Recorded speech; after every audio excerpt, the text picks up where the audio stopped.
Ayan, so grabe mga idol, brown out ngayon dito sa amin. Tapos, ayan, tignan nyo, tumba na yung kandun sa kapitbahay namin, sa tito ko. Natumba na yung akasya nila. Ayan, lumipad na din yung cover ng motor ko.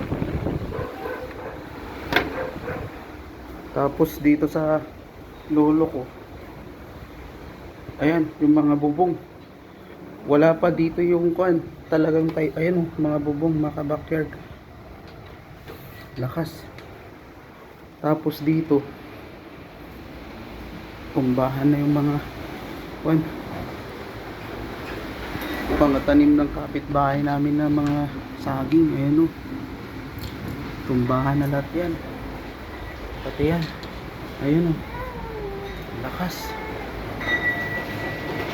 Mga gamit namin sa labas, nayaan na lang namin. Yung iba inayos ko, kaso mukhang nung nag-ayos ako, mukhang ako naman yung ililipad. Ayun oh, grabe.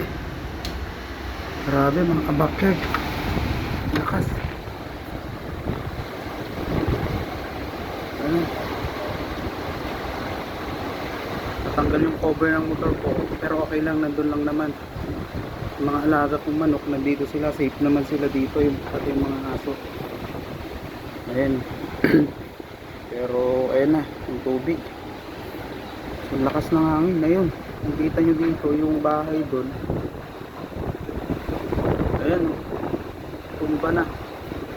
Wala, nasa may bandang pan pa lang yung bagyo. Ano, mga saging, tumbahan na. Tapos doon, meron pa doon.